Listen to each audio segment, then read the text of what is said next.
ആരോഗ്യ മേഖലയിൽ കടുത്ത പ്രതിസന്ധി നേരിടുന്ന ജർമ്മനി 40,000-ഓളം നഴ്സുമാരെ തേടുന്നതായി റിപ്പോർട്ട്. മലയാളി നഴ്സുമാർക്ക് കൂടിയ അവസരം. പ്രതിമാസം 3.5 ലക്ഷത്തോളം രൂപയാണ് വരുമാന പ്രതീക്ഷ.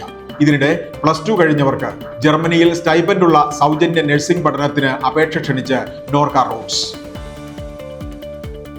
കൊച്ചിൻ ഷിപ്പ്യാർഡിന് യൂറോപ്പിൽ നിന്ന് വീണ്ടും വമ്പൻ കപ്പൽ നിർമ്മാണ കരാർ. 6 LNG ഇരട്ട ഇന്ധന കപ്പൽ നിർമ്മാണ കരാർ ഫ്രഞ്ച് കമ്പനിയായ CMA CGMൽ നിന്ന്.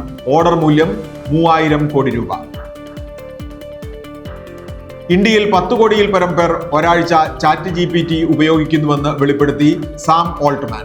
ഡൽഹിയിൽ നടക്കുന്ന AI ഇംപാക്ട് സമ്മിറ്റിൽ ഇന്ത്യയുടെ AI ഭാവി മുൻനിർത്തി മാനവ് എന്ന പേരിൽ പുതിയ രൂപരേഖ അവതരിപ്പിച്ച് പ്രധാനമന്ത്രി നരേന്ദ്രമോദി.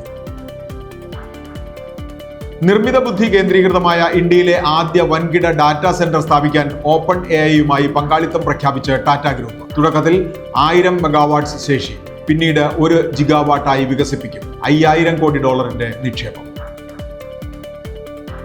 മിഡിൽ ഈസ്റ്റിലെ ഏറ്റവും സ്വാധീനമുള്ള വിദേശ ഇന്ത്യക്കാരുടെ പട്ടികയിൽ ഒന്നാമനായി Lulu group chairman MA Yusuf Ali. പ്രമുഖ ബിസിനസ് മാഗസിൻ മിഡിൽ ഈസ്റ്റ് എന്റർപ്രണറിന്റേതാണ് ഈ പട്ടിക.